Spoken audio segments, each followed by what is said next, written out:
Бүгінгі таңда кептеліс әлемдегі ірі қалаларда орын алып жатқан маңызды мәселелердің бірі. Жалпы көлік кептелісі деген ұғым 20 ғасырдың екінші жартысында пайда болған екен. Әлем бойынша ең алғашқы көлік кептелісі 1969 жылы ақш-тың Вашингтон штатында болыпты. Онда 500 мыңға жуық көлік 32 шақырымға дейін созылған көлік кептелісін тудырған. 2010 жылы Қытайдың Пекин-Тибет тасжолында 260 километрге созылған кептеліс болып, жолаушылар бір апта бойы көлікте түнеген екен. Ал ең жиі кептеліс болатын елдердің қатарында Ресейдің Мәскеу және Бразилияның Сан-Паулу қалалары көш бастап тұр. Ассалаумағалейкум, құрметті телекөрермен. Бүкіл әлемді толғандырған кептеліс мәселесі біздің елде де айналып өткен жоқ. Еліміздің ірі мегаполистерінде, әсіресе Алматы шаһарында оқтын-оқтын орын алып тұратын бұл олқылықтың қолайсыздық тудыратыны жасырын емес.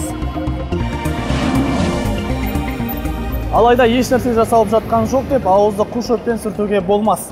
Сонымен кептелістен түбегейлі құтылу үшін Алматыда қандай шаралар жүзеге асырылуда? Арнайы хабарымызда осы сұраққа жауап іздемекпіз. Кептелістің адамдарға тигізер қолайсыздығы көп. Мәселен, баратын жерімізге кешіктіреді, жанармайымызды шығындайды, жүйкемізді жұқартады. Салдары осындай, ал себебі қандай? Оның жауабын арнайы мамандардан тыңдайық. Кептелістерге тағы да бір төмендегі факторлар әсер етеді. Бұл автокөлік иелерінің тәртіптерінің төмен деңгейі. Бір-бірімен ұрысқа дайын тұрады, бір-біріне жол бермейді, бөгет жасап, бірнеше минут бойы бір-бірімен алысып, жылысып, сөзге келіп қалатын жағдайда міндетті түрде артындағы тұрған көліктер кептелісте қалып қалады. Арнайы үлкен өрт сөндіру көліктері өрт сөндіру орнына бағыт алған кезде көлік жүргізушілері қаламыздың дабыл қосылған көлікті кейбіреуі жібермейді уақытылы. Тағы да көліктердің соғылуы себептері болып жатады. Әрине, кім болса да баратын жеріне тез арада жетіп алуды ойлайды. Сондықтан кейбір көлік жүргізушілері темір тұлпарын жосықсыз айдап, келеңсіз жайттарға да ұрынып жататыны бар. Десе де кептелістің болуы тек осылардан деп айта алмаймыз. Оның бұдан да басқа себептері бар. Алматы қаласы еліміздің ең ірі қала болғандықтан, мегаполис болғандықтан, бұл жерде жалпы адамдардың саны және автокөліктердің саны едәуір көп басқа өңірлерге қарағанда. Ресми деректерге сүйенетін болсақ, Алматы қаласында ресми түрде 550 мыңнан астам автокөлік тіркелген. Арнайы талдау жүргізіп арасында төмендегідей дерекке көзіміз жеткіздік. Күнде Алматы қаласының төңірегіне басқа өңірлерден және басқа мемлекеттерден 250 мыңнан 300 мыңға дейін автокөліктер келіп кетіп жатады. Яғни миллионға жуық автокөлігі бар қалада жол қауіпсіздігін тұрақтандыру бұл оңай нәрсе емес. Бұны тек полиция қызметкерлері ғана іске асырмайды. Жалпы еліміздің, қаламыздың билік өкілдері, арнайы құрылымдар және басқармалар да бірлесе бізбен бірге жұмысын атқарады. Кептелістердің кедергілерін шешіп, көпшіліктің жайлы жүріп тұруына жағдай жасау үшін тек құқық қорғау органдарының қызметі аздық ететіні рас. Ірі мегаполиске айналған Алматыда осынау мәселелердің алдын алу үшін бірнеше арнайы құрылымдар жұмыс жасайды. Бүгінгі таңда қаланың жол жүйесінің дамуына қалалық әкімшілік тарапынан да ерекше көңіл бөлінуде. Енді Алматы сияқты қандай да бір мегаполистің үлкен проблемалардың бірі бұл транспорттық кептеліс мәселесі. Әрбір қала өзінің бір сондай даму шыңына жеткен кезде транспорт мәселесінің, оның ішінде кептеліс мәселесінің проблемасы әрбір қалада бар. Ол енді бізден қатты алысқа дамып кеткен Батыс Европа қалаларын алатын болсақ, Қытайдағы Шанхай қалаларын алатын болсақ, 25 миллиондық халқы бар.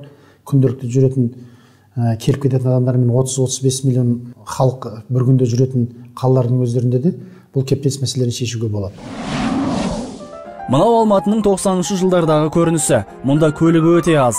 Кептеліс деген атымен жоқ. Әрине, алып шаһардың қазіргі жағдайымен мүлдем салыстыруға келмейді. Бірақ қоғам дамыған сайын жаңаша шешімдер шығарылып, түрлі мәселелердің алдын алу мүмкіндіктері табылып та жатады. Бұны шешкенде енді тек қана жол салып шеше алмайсыз бұл мәселені. Сіз көп жол салған сайын кері әсері болады екен бұның. Көп жол салған сайын көп машина келе бастайды қалаға. Сондықтан бұл кептелісті шешудегі екі жол бар. Бірінші жолы салу керек, екінші жолы бір шектеулер қою керек. Біз қазір Алматы қаласының транспорттық жүйесінің реформасын бастап кеттік. Ол бірнеше компоненттерден тұрады.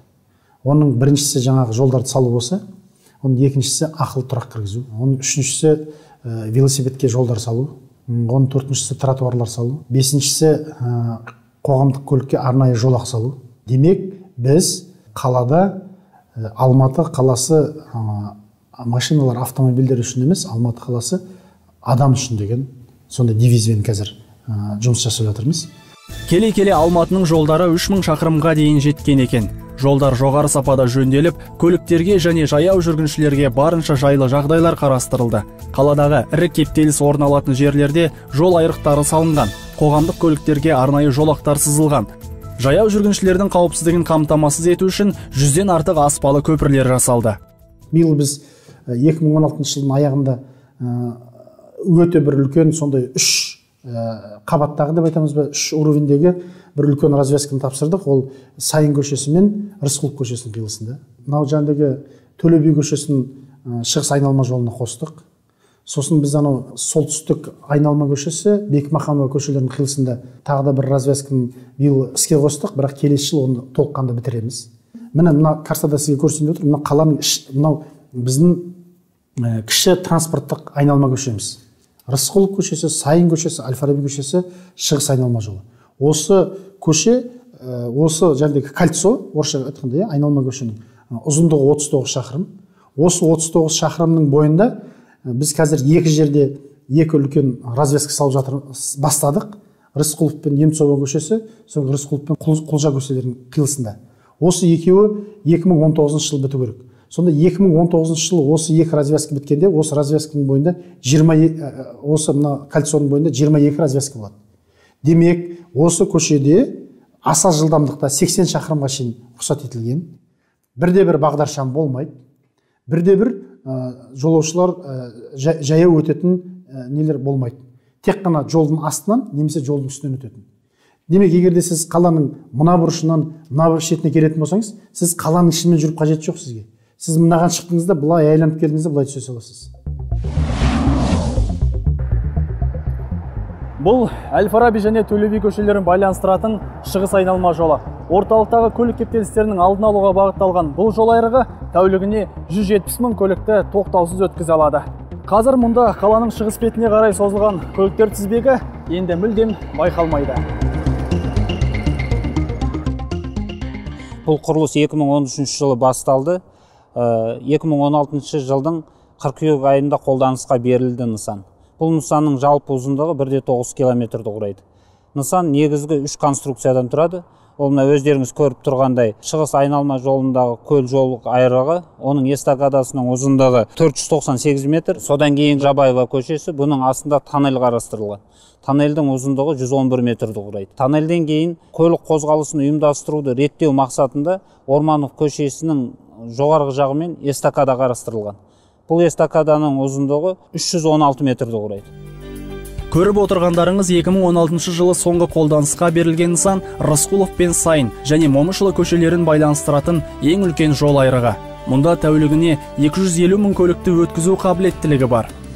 Бұрын шаһардың батыс жағына бағыт алған көліктер дәл осы арада сағаттап тұратын. Ал қазір бұл жерден еш кедергісіз зулап өте шығады. Енді бұл көлік жол айрығы 3 деңгейден тұрады. Негізгі 2 конструкциясы бар. Бұл Рысқұлов даңғылының бойымен Сайына көшесіне жалғасатын сол бұрылмалы эстакада. Эстакаданың ұзындығы 433 метр. Сонымен қатар Рысқұлов даңғылының астында тоннель қарастырылған. Тоннельдің ұзындығы 36 метрді құрайды. Осыдан бірер жыл бұрын Барахолка базары арқылы шеткі аудандарға қатынау орасан зор қиындық тудыратын еді. Кейіннен олқылықтың орны толтырылып, автобустарға, жеңіл көліктерге арнайы жолдар салынды. Және де осы араға солтүстік айналым жол айрығы салынып, көліктерге еркін жүріп өтуге барынша ыңғайлы жағдайлар жасалды. Енді осы көлік қозғалысының ұйымдастырылуын жақсарту мақсатында ары қарай 2015 жылы біз жол көлік айрығын бастаған болатынбыз. Солтүстік айналым көшесі мен Бөкейханов көшесінің қиылыстарында. Қазіргі таңда бұл нысанның негізгі құрылымдары толығымен аяқталды. Бұның негізгі құрылымдары өзі негізгі 3 құрылымнан тұрады. Бұл Бөкейханов көшесі арқылы өтетін эстакада. Ол эстакаданың ұзындығы 400 метрден астам. Сонымен қатар мына үлкен Алматы каналы арқылы мына Айгерім, аудандарына шығып кететін көпір қарастырылған болатын. Сол көпірдің де құрылысы толығымен аяқталды. Тағы да біздің бір қаланың ішінде салайын деп жатқан тағы бір развязкамыз, ол мынау Сейфуллин көшесі мен Жансүгіров көшелерінің қиылысында. Мынау өздеріңіз білесіздер, бізде Фурманов көшесі Райымбекке барып тіреледі, ары қарай көше жоқ. Сондықтан біз биыл осы Фурманов көшесін мына жердегі темір жолдардың үстімен 400 метр көпірмен Сейфуллин жолына, Сейфуллин көшесіне қосатын жолдың құрылысын бастадық. Осыған келіп қосылған кезде бұл жерде кептеліс болуы мүмкін. Сондықтан осы жерде Сейфуллин мен Жансүгіровтің қиылысында тағы да бір развязка салып жатырмыз. Бірақ мына неден Фурманова Райымбек көшесінен төмен қарай тек қана бір жақты направление, тек қана төмен қарай жүретін. Қазір Сейфуллиннің бойында кептеліп тұрған және көліктер мына Ташкентский Райымбек көшесі мен Фурманов қиылысына былай түсіп кете салады.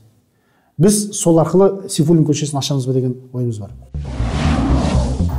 Алматылық жүргізушілерге кептелістің алдын алу үшін мынадай интерактивті тақта орнатылды. Мұнда көшелердегі жол кептелістері жайлы ақпарат беріліп тұрады. Ал төменгі жағында жолаушыларға роликтер көрсетіледі. Заманауи құрылғы онлайн режимде жұмыс істейді. Яғни ол автоматты түрде көлік ағымының жылдамдығы мен жолдағы кептеліс туралы ақпар беріп отырады. Сондай-ақ кептелісті айналып өтуге болатын көше мен көлік тұрағын көрсетеді. Мұны әкімшіліктің рұқсаты арқылы жеке компаниялар тұрғызған екен. Жалпы бүгінде осы секілді игі жұмыстар көптеп қолға алынуда. Автокөлік жолдары басқармасының басшысы Мақсұт Пернебайұлының айтуы бойынша, алып мегаполисті алда әлі талай өзгерістер күтіп тұр. Ары қарай біз көшелерді бір жақта жүретін көшелер, мәселен Наурызбай көшесі, Желтоқсан көшесі, біреу жоғары қарай, біреу төмен қарай жүреді. Сол сияқты көшелерді көбейтеміз деген ойымыз бар. Сосын жәндегі арнайы көлікке, қоғамдық көлікке арналған арнайы жолақтарды көбейтеміз деген ойымыз бар. Ақылы тұрақтарды көбейтеміз, велосипедке арналған жолақтарды көбейтеміз, тротуарларды көбейтеміз. Қаладағы көлік жүйесін реттеп, кептелістерді азайтатын тағы бір үміт Алматы метросында. Соңғы 6 жылда 42 миллионнан артық адамға қызмет көрсетіп келе жатқан метрополитеннің жақында тағы Достық және Сарыарқа атты 2 бекеті іске қосылмақшы.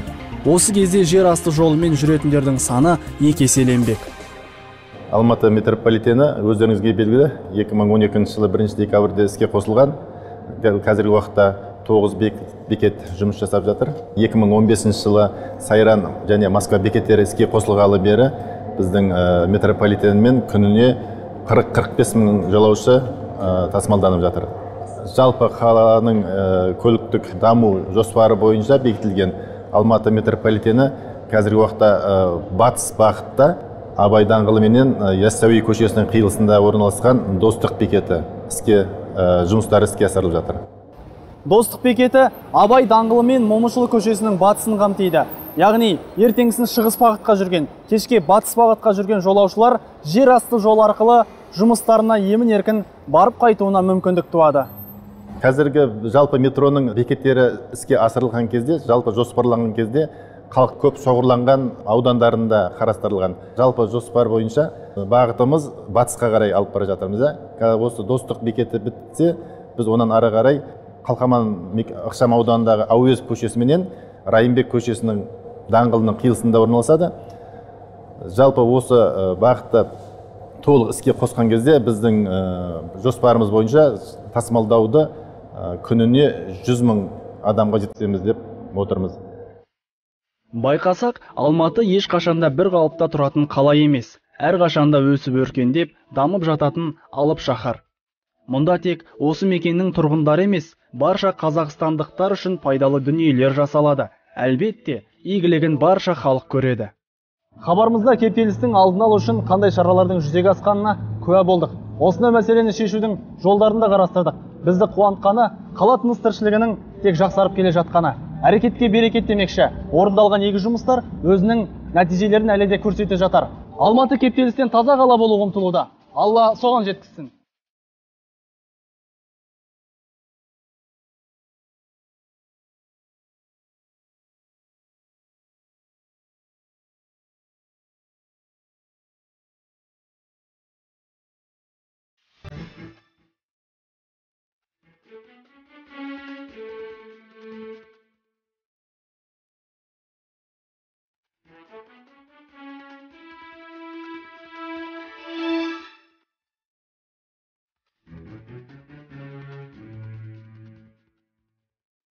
болсын.